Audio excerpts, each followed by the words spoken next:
My name is Marcin Iwiński and I'm the co-founder of CD Projekt. When I started CD Projekt 25 years ago, one of its founding principles was honest and direct communication with gamers. The ambition to make the best games in the world became our mission and something that guided us up until now. Based on that legacy of genuine and honest communication, you've trusted us and pre-ordered our game. And despite good reviews on PC, the console version of CYBERPUNK 2077 did not meet the quality standard we wanted it to meet. I and the entire leadership team are deeply sorry for this, and this video is me publicly owning up to that. Please don't fault any of our teams for what happened. They all are incredibly talented and hardworking. Myself and the board are the final decision makers, and it was our call to release the game. Although, believe me, we never ever intended for anything like this to happen. I assure you that we'll do our best to regain your trust. Allora, però, finora mi sento un attimino di fermarlo e dire, ok, non era la loro intenzione, perché ovviamente non volevano una situazione del genere, però... Chi può volerlo? Cioè. Nessuno lo vuole una situazione del genere, però... Voglio dire, loro l'avevano visto il gioco in che condizioni era, sapevano di aver tagliato via tante cose, sì. Quindi tante cose che erano state promesse. Insomma, ragazzi, cioè, non è che hanno pubblicato per errore una versione che non volevano pubblicare, sapevano benissimo cosa stavano facendo. Sì, e tra l'altro questo è un discorso che, come dire, sicuramente lui vuole sgravare dalla responsabilità gli sviluppatori, cioè i developers. Questo è giusto, questo è importante, perché lui ha detto è una nostra responsabilità. Esatto, il fatto che si parli di responsabilità ci sta, perché qualcuno ce l'ha, la responsabilità, non è successo per caso. Comunque sono delle scuse, le scuse ragazzi sono sempre un qualcosa di istituzionale e rientrano sempre nell'ambito del damage control, cioè riduzione danni, per cui uno ha fatto una cazzata, deve quantomeno sembrare meglio agli occhi dei consumatori e degli azionisti e degli investitori, tutti quelli che sono coinvolti. Quindi lo si fa anche un po' per paraculaggine, però nella vita la diplomazia e la paraculaggine servono, cioè per un'azienda così ci vogliono, quindi non vediamolo solo negativamente, ma neanche troppo solo positivamente, è sempre la solita via di mezzo, l'equilibrio. Continuiamo. Now I'd like to tell you how the situation looked like from the inside. CYBERPUNK 2077 is huge in scope. And I'm not only talking about quests or things you see at first glance. I'm talking about a multitude of custom objects, interacting systems, and mechanics. In the game, everything is not stretched out over flat terrain where we can make things less taxing hardware-wise, but condensed in one big city and in a relatively loading-free environment.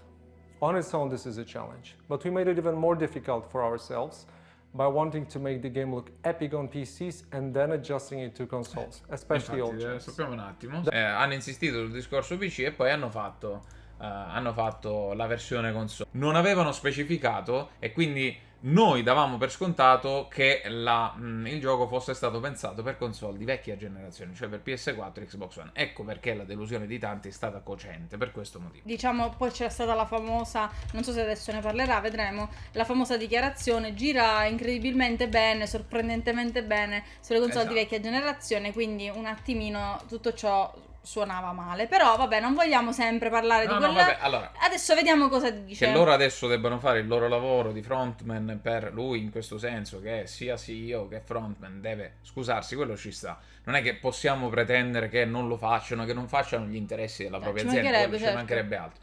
Infatti continuiamo, direi, di sentire che cosa ha da dire.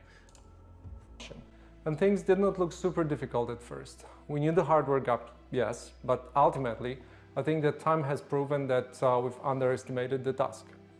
To give you a concrete example, and the main culprit, we had to constantly improve our in-game streaming system for all-gen consoles. Streaming is responsible for feeding the engine with what you see on screen, as well as the game mechanics. And since the city is so packed and the disk bandwidth of all gens is what it is, it constantly challenged us. Every change and improvement needed to be tested, and as it turned out, our testing did not show a big part of the issues you experience while playing the game. As we got closer to the final release, we saw significant improvements each and every day, and we really believed we would deliver in the final Day Zero update. Now let's talk about the review process. Allora, Okay, stop. quindi praticamente questa lui, però non mi è piaciuta. cioè loro praticamente stanno dicendo vabbè, sapevamo dei problemi ma eravamo sicuri di poter risolvere con l'update del day one. Questa frase non va bene. Scusami, come fai ad avere questa fiducia senza un testing adeguato?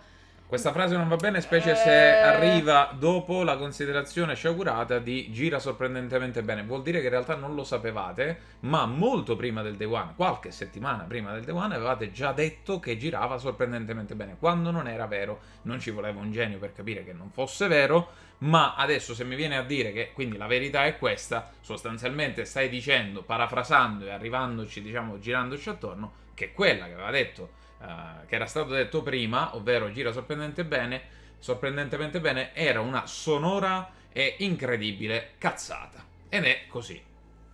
Ora parliamo di come sono venute le recensioni. We started sending our PC review keys in the first days of December. On launch day, December 10th, we hit the ground running with a really good start on PC. While not perfect, it's a version of Cyberpunk we are very proud of. At the same time, we're fighting for quality on all-gen consoles till the very last moment. And every extra day of us working on the Day Zero update brought visible improvement. This is why we started sending console review keys on the 8th of December. Tante volte si recensiscono i giochi in versione PC sempre dando per scontato che il pubblico pensi che chiaramente si tratti della versione migliore, ma che la versione console non faccia schifo. Esatto, che comunque non ci sia una differenza così abissale da rendere una versione giocabile e l'altra no. Now I'd like to tell you about our plans for the future and present a path for Cyberpunk 2077 on consoles and PC. We have already released 3 hotfixes improving the game, but that's just the beginning. Devo dire una cosa, ragazzi, che effettivamente finora il gioco è migliorato. Cioè, quei piccoli update che ci sono stati non so su console di vecchia generazione, perché io ripeto, io gioco la versione Xbox su Serie X, quindi però anche lì devo dire che tanti bug sono stati migliorati. I problemi che ha Cyberpunk non sono solo legati ai bug, l'abbiamo già detto, però è comunque un gran gioco, quindi veniva più che altro funestato dai bug, glitch, crash, che sono diminuiti. Ora non so appunto com'è la situazione. Che si intenda bene, le nostre critiche nella nostra recensione di Cyberpunk rimangono invariate per un semplice motivo, che a differenza di ciò che si poteva fare puntando il dito contro ciò che tutti abbiamo visto, e che anche noi inizialmente ci siamo un po' stupiti per la quantità estrema di bug presenti e glitch presenti e crash di sistema presenti nel gioco, abbiamo voluto metterli da parte nella recensione. L'abbiamo detto chiaramente, nella recensione c'è un certo punto in cui io dico: ragazzi, ok, abbiamo capito che ci sono i bug, ve ne facciamo pure vedere qualcuno, però il punto cardine della nostra critica non è basata sui bug, perché altrimenti avremmo dovuto demolire anche altri giochi. Noi ci basiamo sul fatto che l'IA è veramente carente, che a livello di gioco di ruolo è proprio rotto perché non rispetta certe dinamiche e certi crismi del gioco di ruolo, tant'è vero che loro stessi hanno smesso, e questa è una cosa abbastanza importante dal punto di vista prettamente storico per quanto riguarda i videogiochi, di definirlo un gioco di ruolo. Quindi hanno in corsa cambiato la categoria, pur non riuscendoci, perché, ragazzi, Cyberpunk è un gioco di ruolo. Lo è. Che vuol dire che è un immersive sim? Un immersive sim può essere anche un gioco di ruolo. Un gioco di ruolo può essere anche afferente alla categoria degli immersive sim, che per quanto di commistione possiamo parlare nell'ultimo periodo, e per l'ultimo periodo si intendono in realtà gli ultimi 15 anni, perché ormai non ci sono più i generi di una volta, ma si sono mescolati tra di loro, non possiamo comunque definire Cyberpunk 2077 in maniera così facile e togliendoci tutti i problemi dal mazzo semplicemente un immersive sim, perché non significa niente detto così. I difetti ci sono per quanto riguarda i bug e i glitch, ma devo dire che tanti sono stati sistemati, non tutti, ancora ce ne sono veramente tantissimi, sono stati sistemati con gli aggiornamenti. Ok. Vediamo cosa dice. Our ultimate goal is to fix the bugs and crashes gamers are experiencing across platforms. Please expect bigger and smaller patches on a regular basis. The first update will be dropping within 10 days, Ah, ok. and it will be followed by another, more significant one in the following weeks. We will, of course, continue to work on the game in future updates and improvements beyond that. Our big plans for supporting Cyberpunk in the long term did not change. Bene. As for the free DLCs, our initial plan was to deliver them. Scusa un attimo. Sì. Quindi abbiamo hotfix, questi sono Questi già sono già usciti. usciti. Patch 1, patch 2, però non ci sono delle date. Cioè, Vabbè, ha detto nei prossimi 10 giorni ci Ah. sarà la prima piccola patch e poi un aggiornamento più corposo. Molto bene, poi ci sono DLC gratuiti e poi gli update che a quanto pare sono abbastanza avanti nell'anno. Siamo quasi al 2022, probabilmente li vedremo quando? A settembre. Sì, faccio vedere perché così non si vede bene. Ok, vedete? Free Next Gen Console Update. Ragazzi, sono piuttosto deluso di questa cosa. Cioè, Sono. Free Next Gen Console Update messo là sotto così avanti nel tempo, sono piuttosto deluso. Devo dire la verità, io mi aspettavo che uscisse già a gennaio-febbraio o a marzo. Anch'io. Onestamente, vederlo lì sotto mi fa tantissimo dispiacere, perché io avrei voluto ricominciarlo su console next gen. Ma presto, cioè presto. tipo per la primavera speravo. We decided to focus on the most important Ok, fixes perché and prima updates si vogliono first, concentrare and we'll be sulle releasing the correzioni e DLCs dopo sui afterwards. DLC. Expect more information in the upcoming months. For those of you playing on next-gen consoles and back compatibility, you can still expect the free next-gen update for Xbox Series consoles and PlayStation 5 arriving in 2021. We are aiming at the second Nella half of seconda the year. metà, As I find this dai. video, Delusissimo, ragazzi. honest- Dai, no. Dai. Vabbè, facciamo finire, vediamo cosa dice. Cioè, no. To end this video by assuring you that we treat this entire situation very seriously and are working hard to make it right. The guiding principles of our Vabbè, company queste are sono still frasi fatte, core to giustamente, what no? we do. Vabbè, We ci still sta. want to Ci make sta. amazing games and have an open Poi mi communication dispiace with lui sia you, our così players. devastato For in now, faccia. our Sì. immediate focus is to work hard on making sure you enjoy Cyberpunk 2077 regardless of platform. Beyond Cyberpunk, we have many plans for the future, which we'll share more about when we're ready. Thank you for taking the time to watch this video. Quando sarete pronti, mi raccomando, non prima. Stop. Signore, una situazione. Allora, voi sapete, le scuse, ragazzi, viviamo in un mondo anche di immagine, di apparenze, di formalità. È normale che un'azienda, peraltro quotata in borsa e che abbia ricevuto tutte queste critiche, per una sua responsabilità, faccia un video del genere. Non significa, è l'unica che ci tiene ai videogiocatori. Un'azienda che ci tiene ai videogiocatori forse avrebbe evitato di far uscire un gioco così in beta, ok? Significa semplicemente che stanno facendo damage control, ovvero riduzione del danno d'immagine. Ma ci sta, cioè è giusto anche questo, ed è giusto anche come rassicurazione ai videogiocatori. Ma in tutto questo la comunicazione finale qual è? È soltanto scusate, adesso ci stiamo mettendo al lavoro. Ed è una comunicazione che tutto sommato avevano già rilasciato qualche mese fa con quella famosa schermata gialla. Solo che stavolta ci hanno voluto mettere la faccia. Cos'è che diceva Kratos ad Atreus quando Atreus era dispiaciuto? I'm sorry.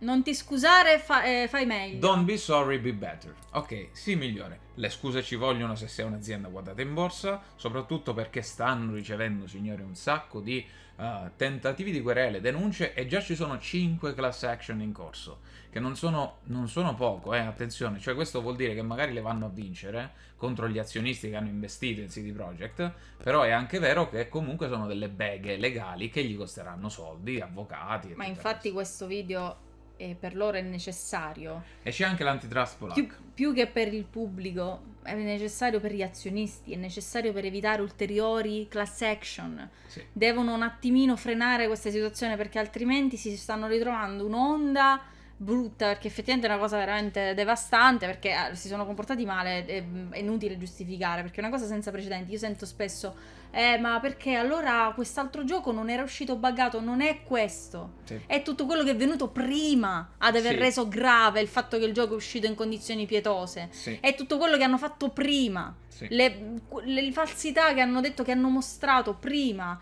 che hanno portato tanti investitori a investire denaro e a perdere soldi. Quindi è diverso dalle altre situazioni, che non sono belle, ovviamente non è mai bello quando un gioco esce buggato, però in questo caso hanno sbagliato, si sono comportati male. Però non mi piace nemmeno vedere tutto questo schifo buttato addosso a loro. No, E mi dispiace tantissimo vederlo in queste condizioni. Ragazzi, Quindi basta, cioè scusati, però concentratevi sul lavoro. don't be sorry, be better. Ma ragazzi, il discorso è questo, che in effetti, attenzione, è ben lungi da noi e da chiunque ami i videogiochi, suppongo, voler essere contenti o gongolare per una situazione del genere. Ragazzi, l'essere vincenti nella vita, e fa parte anche questo dell'essere vincenti anche nel nostro piccolo, significa non essere contenti per le sconfitte degli altri, ma per le vittorie nostre, semmai. Un recensore non dovrebbe essere l'obiettivo? Assolutamente sì, è quello che cerchiamo di fare, perché noi, se fossimo stati soggettivi, ragazzi, mi pare che abbiamo dato dimostrazione proprio di questo, mettendo Cyberpunk come un gioco non perfetto nella recensione, cioè facendolo vedere come un gioco non perfetto e dando un 7,9 e sottolineando dei problemi che magari altri non hanno riportato, non ve lo so dire, però che noi abbiamo riscontrato, abbiamo rilevato e di cui volevamo parlarvi oggettivamente. ma poi nella top di fine anno l'abbiamo messo quarto o quinto, quanto è stato? Sì. Ora, non era primo, chiaramente, perché per certi versi ci ha deluso, però non era neanche fuori dalla top. No. In un certo Oppure qual in senso- flop perché ci ha deluso, no? Oppure in flop. In un certo qual senso ci è comunque piaciuto. Sì. Quindi quella della top è soggettività. Quella della recensione è oggettività. C'è chi dà soggettivamente meno peso a delle caratteristiche riscontrabili oggettivamente. Cioè per la serie, io che sono un critico e ho questa valenza di critico videoludico, ti dico che per me nel computo complessivo del gioco questo difetto pesa meno di quanto pesi a te. Questo è sacrosanto. Perché è una oggettività soggettività. Però non rilevare cose ovvie Però non sarebbe un po' grave. Quello sì. Però non dirlo, quello mi lascia spiazzato. Che alla fine... Cioè se tu mi dici tu che puoi però tu l'IA puoi è dirlo. buona... A me ha fatto impazzire, ragazzi, veramente fantastico, voto 9. Però lo devi dire che cos'è che non funziona nel gioco, capito? Anche se poi oggettivamente, Cioè, io secondo ho me... tutto il rispetto. Anche se poi oggettivamente continuo oggettivamente, ma anche soggettivamente a non capire i voti così alti. Ma mi rimetto a chi li ha assegnati e rispetto il loro parere, così come io pretendo che si rispetti il nostro però, perché non è neanche giusto che ci si accusi, e ho notato che non è stato così. Lo stesso Francesco Fossetti si è sentito in dovere di scusarsi, no di scusarsi, scusate di niente, ma di precisare che non si riferisse quando diceva avete dato più credito ad alcuni creator piuttosto che alla stampa. Non si riferiva, ha detto in live, in una colazione con Fossetti, ha detto non mi riferivo chiaramente però a canali più autorevoli come Player Inside. Però non mi piaceva quando si diceva fidiamoci solo degli YouTube e basta, la stampa è venduta. Questo non ha senso.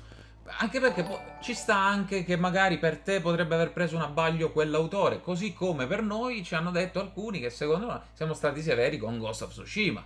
E dipende. Ciao ragazzi, ciao, buonanotte.